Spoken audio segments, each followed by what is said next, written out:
Good evening, ladies and gentlemen. Namaste and a very warm welcome to all of you to the Blub World Web Talks 196th episode. In this episode, we'll be talking about something super interesting, something which talks about execution, something which talks about the current challenges in the education ecosystem. So before this 196th episode, we have done more than 195 episodes and talked to more than 3,000 school leaders on this very platform where they've shared their ideas, opinions, innovations, and what all new are they doing in the education space. तो नमस्कार, आप सभी का स्वागत है bulb world web talks के 196वें episode में। पिछले 195 एपिसोड्स में हमने करीबन 3,000 से ज्यादा स्कूल लीडर से बातचीत की और ये जानने की कोशिश की कि वो शिक्षा को कैसे बदल रहे हैं और शिक्षा उन्हें कैसे बदल रही है। तो आज के 60 मिनट जो हमारे पास हैं उसमें हम स्कूल लीडर से जानने का प्रयास करेंगे कि जो नेशनल एजुकेशन पॉलिसी है या राष्ट्रीय शिक्षा नीति जो है नई इंडिया के पर्सपेक्टिव से, उसके इम्प्लीमेंटेशन में क्या क्या चैलेंजेस हैं जो स्कूल लीडर्स या स्कूल्स फेस कर रहे हैं। So will typically try to know from the school leaders that what do they think are the current challenges that they are facing in the implementation of the national education policy, keeping India in perspective. Since the Blub World Web Talks is a global platform, you see school leaders from across the world come and share their ideas. Today's session will typically be focused on India and specifically India's new education policy. So before we start the session, just some simple ground rules. The Blub World Web Talks is not a speaking marathon. It's like a speaking sprint. ये एक हजारों kilometre की marathon नहीं, ये केवल 100 metre की race है. So you have a limited time to speak, and once your speaking time is over, you might get muted. If you get muted, please don't get offended. It's just to keep the activity interesting, crisp, and enjoyable for everyone.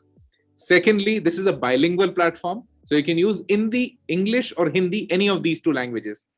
Try sticking to these two. If you wish, you can use a third language, but I won't get it. So it's rather better if we all converse during this conversation in either English or Hindi.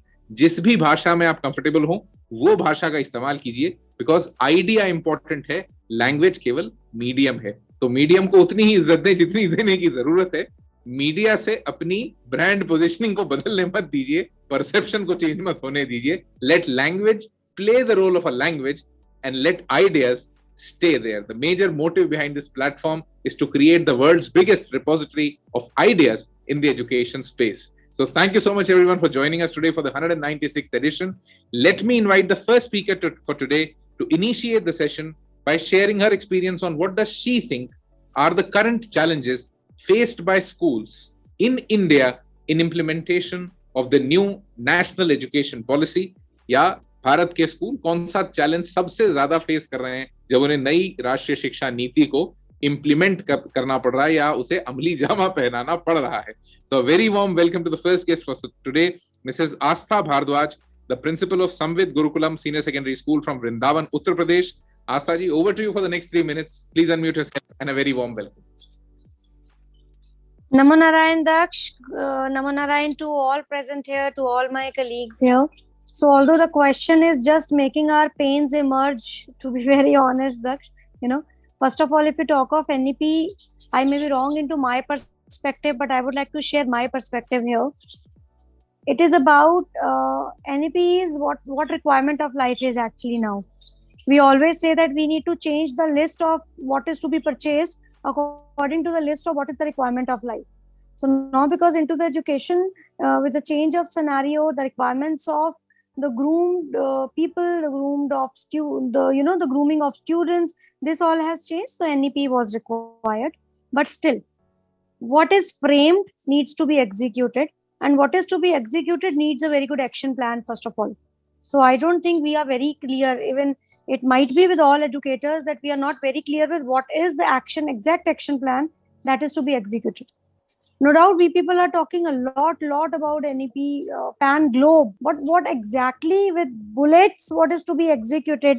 Are we actually clear with those action plan? This is first challenge which I feel we need to cover up. So training, because the training that is required is about the new requirement of life, is about the children of Generation X. Those are to be trained for the further Generation X students for further life, trained with the Generation X things. then we come up to the next thing. So this is the second challenge I feel we'll be facing, because the policy but have we actually worked on the room vents and the outer windows of, I am from Vrindavan. If I talk of NCRs, if I talk of cities, if I talk of towns, and then I should not leave villages as well. When we categorize it about school, so it is about a single adjective that says school, a noun. But have we done anything for the staff, students, parents, stakeholders, managements, owners? So what kind of training is required? Again, needs an action plan for the policy makers. I think we were muted on your end. Okay, yes. So I was saying that if we talk of challenges. Thank you so much, Aastha ji. The first 3 minutes were over. We'll again come back to you for more remaining points. I think a couple of very important points that you raised, starting with that, are we really ready with an action plan? Is there a national curriculum framework in place? The NCRT is right now asking for suggestions from people that what do they think? How is the NCF shaping out? We need very clear mandates on what exactly has to be done at the level of execution or at the level of the school. Second, you talked about trainings, which is again very critical, that what kind of trainings do we need? Who are the people who need it? And third, the infrastructure, that are we really in a shape where we can really kick off the national education policy at the school level? So thank you so much, ma'am. Let me invite the next speaker for today to share their ideas on what do they think are the challenges for NEP. Typically, when you answer this question, try bringing in your personal perspective, and at the same time, try bringing in the community perspective if you can, that what do schools around you feel? Because you're talking to them, you know the complete ecosystem. What do you think is happening around you when you talk of the NEP implementation? A very warm welcome to Mrs. Jyoti Rana, the principal of Army Public School from Noida, Uttar Pradesh. Jyoti ma'am, over to you for the next 3 minutes. Please unmute yourself, and a very warm welcome. Thank you so much, Daksh. Very well articulated. And first of all, congratulations to you on your 196th episode. I'm going to start with some positives. I feel NEP 2020 is like a path-breaking reform, which was really much needed to overhaul our rote-based education system, which we've been following for the last 75 years now. See, the policy mainly focuses on the learner rather than the content, which in itself is quite a transformative approach for all of us to root for. And it's like, I feel it's like a breath of fresh air where, the emphasis is not on the one aspect of a child, it's on the holistic development of the student, building core competencies, like critical thinking, 21st century skills, which is something which is only possible for a select few at this point of time. Implementation of vocational and skill subjects, removing the hard boundaries between streams and subject allocation. All these are something which are very positive. The state census at classes 3, 5, and 8, I feel will help the schools as well as district departments to be able to, recalibrate their educational systems and methodologies and help the students reach the learning outcomes. In terms of challenges, I feel the biggest challenge would be nationwide implementation, where all the schools are at the same level. Because even today, if we look at the entire country, all the schools cannot be rated at the same level. So implementation would require a lot of hand-holding from the boards, the school educational departments, and also from schools in the same community or the hub. Like we are a CBSE school, and CBSE has hubs of learning where they've grouped 5 to 6 schools together, and we discuss our challenges and we are able to overcome whatever issues each one has. And that is something which is, I think, required. So like you said, rather than focusing at a bigger level, let us also look at ourselves and also look at the community. So I think the biggest hurdle would be implementation for everybody at the same level. But if we all come together, if we share resources, if we share ideas, if we lend a helping hand to each other and take good practices from each other, I think we'll be able to implement it in the coming years as it has been envisioned. And I hope we're able to do that, because I think this is something which our country really needs, which we owe it to our students and to the future generations. Okay, that's my 3 minutes. Thank you so much, Jyoti ma'am. So let me try to summarize what you said. You started with that it typically broke the rote learning blockade when the NEP came in. It shifted the focus of education from the educator to the learner. typically the complete education establishment has to recalibrate itself, whether it's the administration, whether it's the teaching, whether it's the management, whether it's the content, everything has to be recalibrated. The policy cannot be implemented exactly the same way in all the strata of the society and typically in all strata of schools, because there are many types of schools in India. As a country, it's very difficult, for any policymaker to make something that works everywhere exactly in the same way. The way you talked about the ideas of hub schools, CBSE has taken it from the way British schools typically function. They have something called a teaching school. Every district has a teaching school where all the other schools go and learn their best practices. And finally, I think a very critical element of NEP implementation would be that whether schools and typically education institutions are ready to share resources, because ideas will be shared, but are we ready to share resources? Because without that, some schools cannot be uplifted, and those who have extra will always remain in that elite layer of schooling. So if you wish to go beyond layers, build a ecosystem that thrives, then we all have to share resources in some or the other way. Thank you so much, Jyoti ma'am. Let me invite the next speaker for today, Dr. Rajeev Verma, the principal for Gagan Public School from Greater Noida, Uttar Pradesh. Rajeev ji, over to you for the next 3 minutes and a very warm welcome. First of all, sir, heartiest congratulations for your successful episodes, and I hope the more will become coming in coming days. The biggest challenge in implementing this National Education Policy 2020, which I found, is the trained and skilled teachers and their training part. So until unless we are not having the trained and skilled teachers, the implementation is very difficult for school leaders. And also it's the role of the school leaders are very crucial in this, because the implementation part majorly will be depend upon the approach and the attitude of the school leader. Like in my school, I have opted for a skill hub, and there's a program going on for CBSE, and my school has opted for a skill hub for a few skill vocational courses, and the reports have been generated. We are trying hard to get the trained and skilled teachers, but still we are facing some problems in this. Like, I would like to quote an example that if I would like to run legal studies in my school, so we need a good advocate level of people so that he can come and teach, right?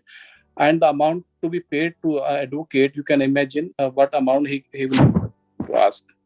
So, and moreover, the timing and the devotion toward the school, toward the students, it is very difficult for advocate for coming to school and giving education and giving students to this legal studies, right?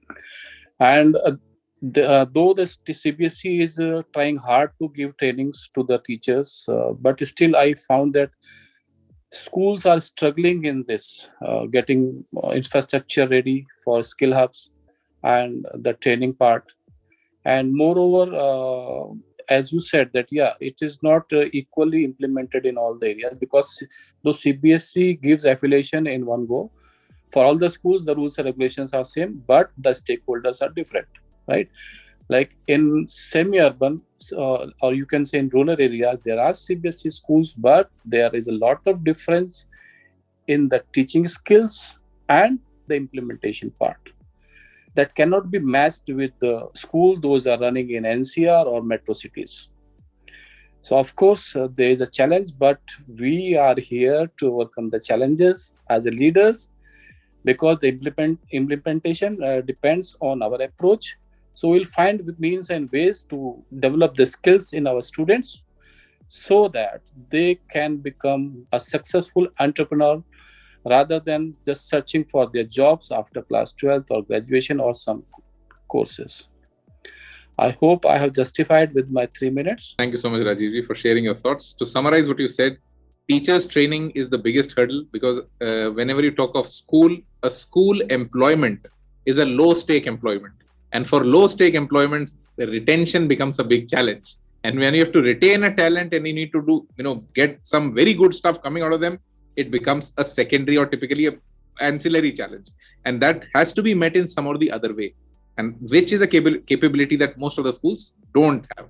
They need teacher trainers. They need the kind of content that can upskill or upgrade a teacher. Secondly, you in your school have started implementing it as a skill hub idea that came from the CBSE. And I think a very good example that you gave, that if you want to implement legal studies within your school, you need a full-time lawyer who has a good understanding of the subject and wants a handsome pay, and still his commitment remains questioned, because at the end of the day, he's not a teacher, he's an advocate or he's a lawyer. So this is a big challenge when we talk of the NEP, that as an idea, it sounds amazing that let's have professionals teach in institutions, but are professionals really in that state of mind that they can teach, and that also to a passive learner? When it happens in college, the learner has already transformed. The student is an active learner, but within the school, even a teenager is a passive learner. So with that, how does it typically work? What are the challenges? This is something that we'll know with the future, but it's interesting to keep them noted somewhere that, okay, what all is going on around us. Thank you so much, Rajeevji. Let me invite the next speaker for today, Mr. Atul Runthala, the principal of Shri Swaminarayan Gurukul International School from Hyderabad, Telangana. Atulji, over to you for the next 3 minutes. Please unmute yourself and a very warm welcome. Thank you so much. Jai Swaminarayan, Jai Shri Krishna to everyone. First of all, congratulations for your successful journey. Hope to see it getting better, transform.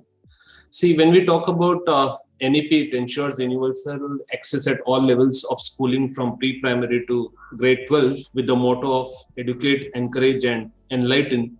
But the question is, how many are enlightened, or how many needs to be enlightened? Because this word itself has a deep story behind it. But talking about challenges, first of all, language is a negative consideration in NEP, where you have to, teacher to student ratio is troublesome, and then teaching the mother language in different parts of the corner. So that would be the practical scenario where the teacher or the school cannot ensure the language learning. And with mother tongue, the emotional imbalances are huge in a country which is very diverse every 100 kilometers. Second, sheer size and diversity of the India will be a major problem for the India. When you talk about the Finnish education system, it's very small. They have huge resources. The HDI is very high. But in India, I mean, you will find a parent with a gun during the PTM. How can you ensure NEP to happen? It's very simple, but then NEP talks about the next 40 or 50 years. But then when we also have to think that what are the outcomes of that and what the behaviors we see. Then the realization of NEP's outcome is linked to the state capacity. What has been brought by center, is the state and the center are on the same page or not? Because there you find a lot of imbalances, lot of fluctuations, lot of political instabilization. For example, I am the one who is representing South India. We have a Telangana KCR government. That fellow is not on a single 1% sync with PM Modi. Both have to go opposite. So the point here is that as a principal, I want to implement NEP, but the state, the planning, the education department also has to support the schools. Next, role of the private sector, because most of the good institutions across the country are in the hands of private sector. And if they implement NEP, they will strike the fee. Again, the government will come into the picture to balance or, put a cap on the fee. Then how the good education system, as you told rightly, that teachers has to be well paid.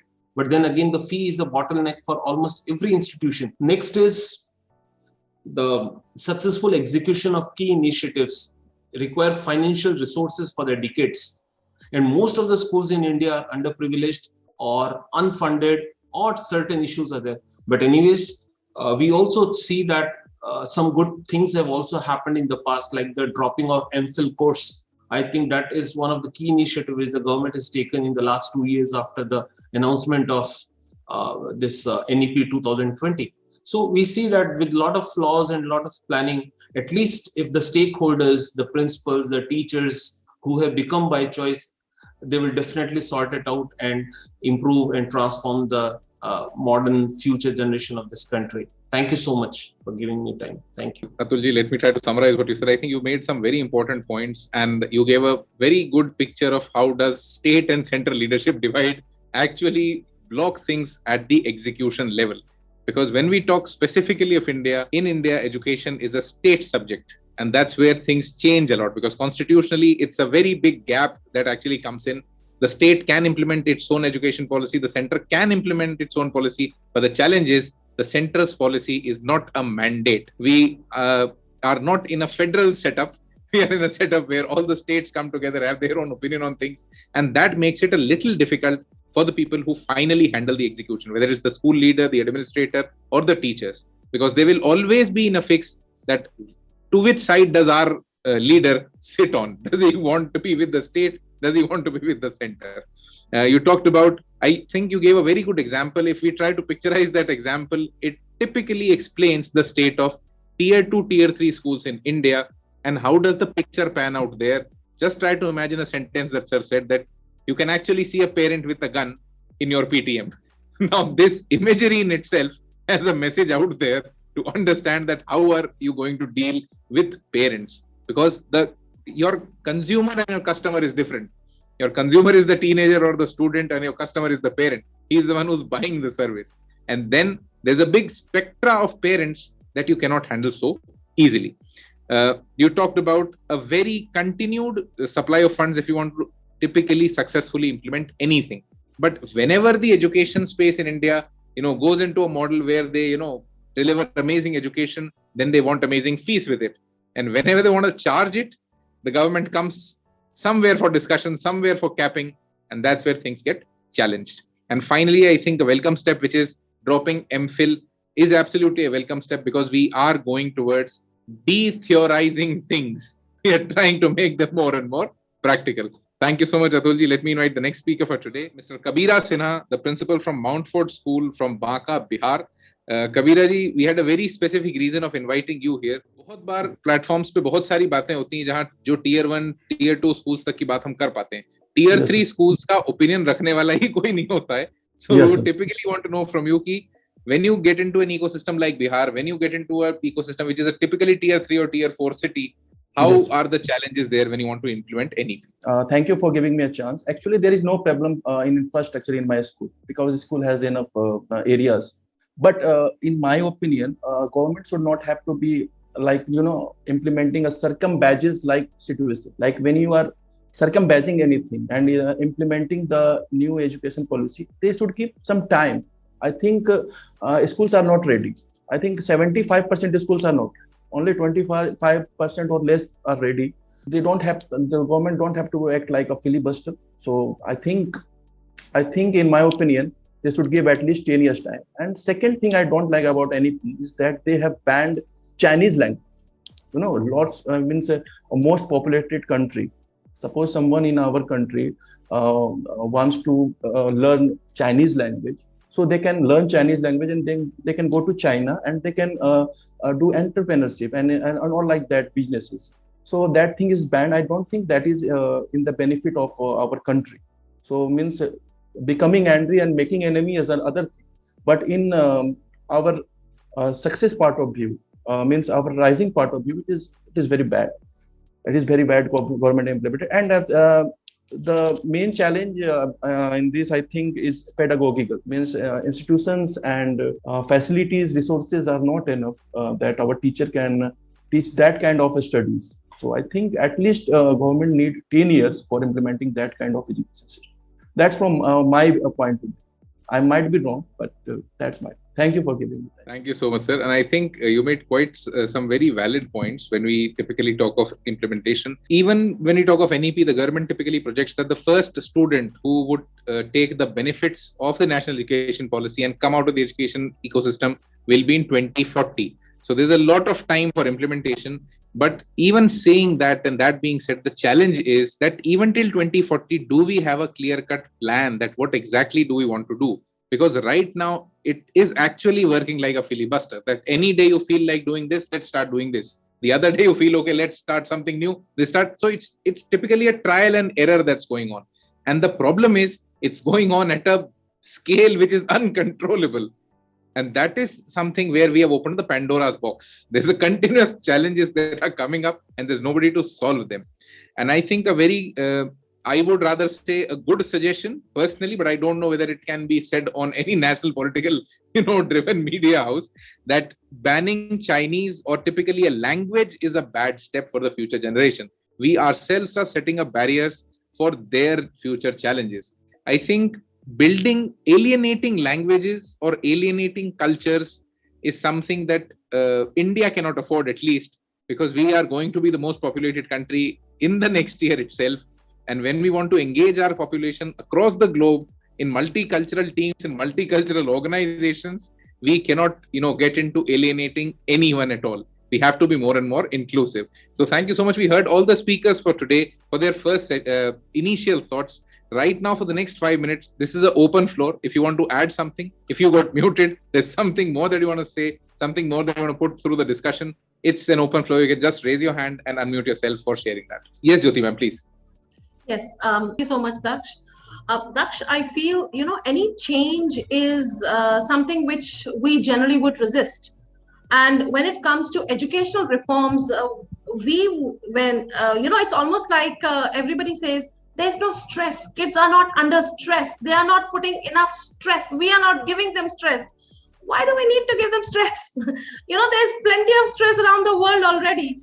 So the basic idea here is we go back to what we are familiar with, and we are familiar with what we studied, what we did, how we had our schooling. And whenever we look at a change, we always try to look at things, how can we, oppose it, and how can we find a way around it. But I think change is something which is the only constant that we know. I think I'm quoting somebody on that, but that's what we've said throughout the COVID. Before COVID, were we ready to go online? I don't think any school had even thought that they would go 100% online and kids would start studying and it will become a way of life. And now the teachers actually find it a very positive step, because if the school gets closed due to some weather or some other issues, then teachers, quickly move online, and kids are quite tuned to it. So I think what we need to look at it, rather than looking at the huge challenge as a mountain which needs to be crossed over, we should look at it as steps that need to be taken one by one, so that we need to remember and keep the end result in mind. And that's how we are going to be able to reach that level. Challenges are there even before the NEP. The schools have challenges, and with the NEP, we have even more challenges, and they will continue. And there is no life without challenges. We just need to look at ways of overcoming them. And like I said earlier, which you articulated very well for me, sharing resources and finding a way around things, of course. So that's my perspective on things, and I feel we need to look at finding ways of doing things. And hopefully, like you said, we have plenty of time. I'm sure we'll get there someday soon. Thank you. Thank you so much, ma'am. And I think it's very important that we share resources, keep seeing the positive side of it. And I think it's also very important where we understand critical appreciation, that how can we critically evaluate things and then make a plan accordingly. Because the biggest challenge in the Indian ecosystem, whenever we have seen any form of change, is that it's a white elephant. Whatever you say, it does not move so easily. There could be a lot of policies, a lot of changes, but at the execution level, the student finally loses. Somebody who's actually coming to gain something out of the education system typically gets dug into just a lot of paperwork, and there's nothing that he can take out as value. So I think that needs to be critically evaluated. Over to Atul, sir. Over to you, please unmute yourself. Thank you so much, sir. I always believe in discussions and debates on a positive, constructive note. I agree with Jyoti ma'am, but then I disagree to agree on certain areas. First thing is most of the teachers as on today, right, from tier 1 to tier 4, they know what to teach, they don't know how to teach. Second thing, most important, as you said, we can always discuss challenges, we can always discuss problems, but who is the one who is discussing or giving the solutions? Third most important thing is, we as a school leader are the boss in our own boundaries, right? But we cannot command the parliament to do as per us. And fourth most important thing is, the person who is ruling the CBSE, let's say, I don't name anyone, but the person who is sitting in CBSE office or deciding the fate of lakhs of students every year for board exam is an IAS officer who is not a teacher. How can he understand the real-time problem of the teachers? And fifth most important thing, I have two daughters in Hyderabad. One is studying in a CBSE school, one is studying in an ICSE school, and I am doing an experiment with both of them, that how the two ways of learning is happening. CBSE talks about rote learning, giving internal marks, asking question and answers, wide syllabus, but at the end of the child doesn't know anything. On the other hand, ICSE is half of the book, doesn't ask question answers, and ensure the child should learn by learning by doing. So when our end consumer or the child is a blank canvas who is dependent on the teacher, and the teacher himself is misguided at why I came in teaching profession. I'm talking about today, not 20 years before, when we had teachers. Most of the teachers are coming to profession when they don't find any other profession in the Indian market or community, where the education itself has become a business. So after, let's say I talk about Telangana, I'll take one more minute. I need 15 teachers because many teachers have left during the pandemic. Our admissions have gone up. We need good, suitable teachers. Now, two options. Either you go for local recruitment or outside recruitment. Local recruitment, elections are coming up in Telangana. The government has already released a notification that will hire, this kind of political stunts. And outside people won't leave their native place. Then how do you find a good talent?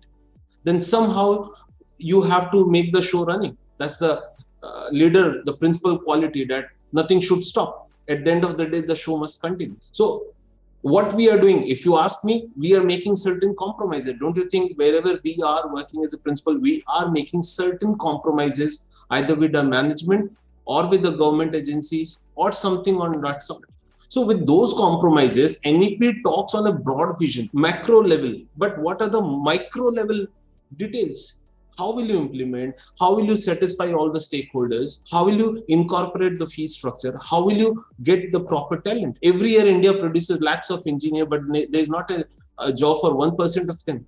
Finally, they land up with a teaching career. Then if after doing ME, again, he has to become a teacher, then what is the purpose of spending lakhs of rupees to become an engineer? So NEP talks about lot many challenges, lot many changes. We all agree, we all want to transform the lives of our children by giving them proper education. But then again, at micro level, things have to be sorted out, for which the leaders or probably the management or the government agencies, so-called ministers, are not ready for that. So at least I believe that as Mr. Modi is changing this kind of thing, tomorrow MHRD or anything, we find suitable teachers, as like how you have law tribunal. So they only have lawyers. Same way some teaching affiliate or some teaching community has to represent somewhere in the center which can understand the true problems of the education industry. Because always we say, think out of the box. But then I always, again, you are still confessed in the boundary of the box only. I ask why the box has to exist, inside or outside the box. Still the box is there in the question. Yeah. Thank you so much. Thank you so much. Thank you so much, Atul. And I think you're doing a very good experiment by the CBSE ICSE comparison thing. And I would suggest that you yourself should start writing a white paper or two on this and release a yearly learning, that these are the stark differences that I see, and they could be implemented initially. I feel children are the best judge, so they can tell us the real truth. Thank you. Absolutely. And I think as an educator, it is very important that we promote experimentation. The problem with our complete ecosystem and even the education ecosystem is we always tell people to listen. We are not ready to question. We never teach anyone to question. And that's the biggest challenge that we face in our professional lives. When we are questioned, we don't know how to question things. And I think a very important thing that you said, that there should be a teacher's appellate tribunal or something, so that the teacher also becomes a stakeholder in policy making. The biggest challenge is there is a big gap between the policy makers and the implementers, and this gap has to be patched in some or the other way. And this is the actual problem which is creating the final learner or learning loss. So Kabira sir, you want to say something? Over to you. Sir, hello. Sir, I in my opinion, I think that before doing a deep dive into a sea, we must know how to swim. So NEP is just a kind of ocean. A deep dive means a deep ocean. So we are not ready. We are not knowing how to swim. So definitely we are going to be drawn out. So in my opinion, first government should have to give teacher a proper facility, a proper education system, a proper training, so that they can manage it. They can able to make understand even a child who is not involved in the study. So in my opinion, that kind of facility should be given. And in teaching, I think teaching is a non-profit organization. In schools also, in our earlier times also, when Dronacharya and all that taught to our warriors. So I think teaching is a non-profit organization, and those who want to come in teaching, they should neglect the profits, they should keep profit aside, and they should focus on only teaching. If you have to earn money, then you should go in other sectors, other fields. Lots of sectors are there. IT sectors and many sectors are there. So you can go in that field. But if you are teaching, then teach sincerely. Don't bother about money and all that. So that's for my opinion, sir. So actually, we totally appreciate the idealism that comes out of it. But the challenge is that we are going towards a capitalist world, and we cannot talk of an idealist one at this moment. In India, as far as the legislation is concerned, education must be a non-profit organization. And we also appreciate that, yes, as an intent, it is very right. But when we actually look at the nuts and bolts of it, there are different kinds of challenges that institutions face. You're building institutions, you're expecting, performance which, makes them good for employment across the globe. You need to invest money. And if somebody puts in the money, he would always want some returns to come out of it, because the challenge is, if you go the other way around, when you go to the system of Dronacharyas, there'll be somebody who'll be patronizing you. So as an educator or as an education institution, are you ready to be patronized, or you want to be independent? Because being independent has a cost, and that's something that you'll have to make, carry out your expenses and then save something so that you have an opinion in the education space. But I think very important, what you wanted to say was very simple, that we have to find a way to gauge the intent of the teacher. And this is something that's not there in human race, that how to judge intent. We can't do it, but we'll have to figure out better ways of doing it. Absolutely. So before we move ahead in the next part of the discussion, yes, Rajeev sir, over to you. I am disagree with certain points with Atul sir. Like, I am the principal of CBSE school and serving CBSE from last 22 years. And I am associated with so long because of there's something good in CBSE, right? This education policy has been, there are thousands of people who were behind this national education policy. The educators were there, the other sector peoples were there, the top achievers of their field was there. And moreover, the general peoples are there. Those have given suggestions in this, making this national education policy. I would like to bring into your notice that CBSE has started this kind of education far before when the education policy has been come into this focus. In 2016, the CBSE has already started this art integration and skill education and experiential learning, right?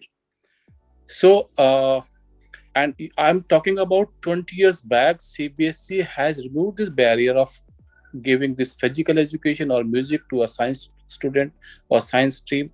Even in 90s also, a science student can opt music or fine arts of his choice, because he is having interest or he want to develop some skills related to that field.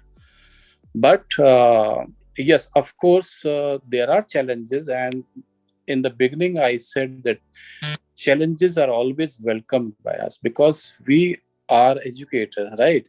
So we are here to train the teachers, no doubt whether they are trained or not, because some fresher teachers do wonders in the teaching profession. Somehow there's a stage when a teacher is a raw material to the school. She always learn so many things during his tenure. And like me also, I started my career with PRT teacher mathematics, gradually promoted to TGT, PGT, vice principal, and then principal. No principal becomes overnight principal. And if the school has not given us a chance to showcase our talent, and our mentors, the previous mentors, our previous principals, they have not helped us and groomed us. So I don't think I'll be here to speak on this topic, and it's very difficult for a person to become principal. So this cycle will go on. Like in my school, I'm giving a live example of my school. There was a teacher of mathematics. She has never prepared timetable. I have given this opportunity and task. You have to become a timetable in charge, and you have to make the whole timetable of whole school, like pre-primary to class 12th. And after 4 or 5 years, she is now so expert in making timetable. Even if I ask some changes in the timetable, she does the changes within 2 days. Every principal can understand how difficult it is to make changes in the timetable in between the session, right? So this is also a kind of skill. So we are here to train the teacher. That's why principal is having a crucial role in any institution. And the trust and belief in your teachers will come when you will give whatever you have learned in your career, and that can be carried forward further to the coming generation. Absolutely, Rajeevji. But there's an ecosystem that has to grow. There are people that have to be promoted. I think there needs to be more critical discussions on that. When we implement a policy, what's the objective behind it? Because the problem is, whenever policies come out, we are a country where we start executing things without defining the processes. That's the same way policies come out. Just to give you an example, I think most of you would already be knowing it. The current NEP that we all see, this is not the original NEP that was actually made. The first committee that proposed the first national education policy was headed by TSR Subramaniam, the former cabinet secretary for Government of India. The recommendations of that committee were scrapped. That committee was scrapped. And another committee was invited and constituted. And that created the current national education policy. There could always be a question of political intent behind it. There could always be a question of motivation behind it. There could be many questions behind it. But I would simply want to question a simple thing, that when the committee could be reconstituted, the stakeholders could have been recognized, and they were not recognized even in the second constitution. The right stakeholders should get a voice. This is something that's very critical in the education space, which is not happening right now. I think more of school leaders, more of teachers now need to consolidate their thoughts, bring out research papers so that you become a credible stakeholder. That yes, people are ready to listen to you when it's policy formulation or policy making. This is, I think, a very important point. Atulji also mentioned, Kabira sir also talked about it, that you need to be a part in decision making. Why are teachers, why are school leaders, why are teenagers not a part of decision making? So thank you so much, everyone, for sharing your thoughts. We are nearly at the end of this session. But before this session comes to an end, let me tell you a small little story. We do an activity where there is one teenager who does plantation drives across cities. She was doing a similar plantation drive across many different cities, and she faced some corruption related or some government challenge in Chennai. And that student was not able to do her activism in Chennai. And she was a part of an initiative that we run round the year. Just last month, that lady got connected to Mr. Karthi P. Chidambaram, the current sitting member of parliament from Tamil Nadu. And she is right now being handheld by him so that she can work a lot on her project. We as an institution believe in a very simple thing, that teenagers are the ones who have the right kind of energy, right kind of intent, and right kind of understanding of the world. We believe in a simple thing, that let teenagers inspire teens. And that's what we talk about every month. And the girl I'm talking about is a current sitting member of parliament of the World Teen Parliament, which is the world's first parliament of teenagers, where every year we elect 100 teens from across the world. And these 100 teens are trained, mentored, and funded by the World Teen Parliament so that they can work on ideas that they believe will change the world. And this initiative is a give-back initiative of the Blub World Foundation. It's a non-profit initiative. And the only thing that a teenager or a school or a teacher spends to be a part of the World Teen Parliament is their intelligence and their vision for the world. So I think the critical element or the takeaway from this talk is, let's start contributing time to things without the intent of making money. Thank you so much, everyone, for being a part of the Blub World Web Talks. This was the 196th episode. I hope you enjoyed. If you did, and if you want to attend the future sessions, open your audio, say a big yes, and thank you so much for being a part of this. Namaste. It's Dakshji, it's really great to know about this teen parliament. I would definitely like to know more about this and would like to be the part of this because I believe every student should get equal opportunity, and maybe you will get some good member of parliament from our school also. Absolutely, sir. So our team will get in touch with you. It's an absolutely free activity. You can actually go right now. I'll just give you a quick run through of the kind of people that we have had at the World Teen Parliament. The guests who have taken out the time to share their knowledge at the Teen Parliament. Our parliamentary sessions have been addressed by Mr. Suresh Prabhu, who was a former minister with the Government of India, held 10 portfolios and is a 6-time member of parliament. We had Mr. Karthi Chidambaram, the current member of parliament from Sivaganga, Tamil Nadu. We had Ms. Susan Ferguson, the country representative for United Nations Women for India, Mr. Dinesh Patnaik, the ambassador of India for Spain, Mr. K.C. Ramamurthy, the member of parliament for Rajya Sabha, Mr. Tanmay Chakravarti, the group government affairs officer for Tata Sons, Mr. Pradeep Rai, the vice president of the Supreme Court Bar Association. You'll be very happy to know that the World Teen Parliament is a recommended activity by the Supreme Court Bar Association of India. We also had Mr. Shombi Sharp, the current United Nations resident coordinator to India. We had Mr. Ravi Bhatnagar, the director for external affairs for Dettol, Reckitt. We had Dr. Kiran Bedi, Ms. Deepali Khanna, the managing director for the Rockefeller Foundation. We had CP Joshi, the current sitting speaker of the Rajasthan Assembly, Dwarka Sriram, the head of UA UNICEF for India, and Mr. Purushottam Kaushik, the current head of the World Economic Forum for India. The idea behind this is pretty simple. When you look at the life of Alexander the Great, one of the most successful conquerors of the world, his major career of conquests was his own teenage. The problem is we don't believe in teenagers and we, typically misdirect their energy. It has to be put into the right direction and you don't need to handhold them. They will handhold you. So Absolutely. Thank you so much, everyone. We hope Thank that you. we see more teenagers coming from different schools to be a part of the World Teen Parliament. So definitely. Yes. Thank you so much, everyone. Sure. Great Thank you so initiative, much. sir. Congratulations. Thank you so much. Thank you so much. Thank you. Thank you, sir. Thank you, Daksh.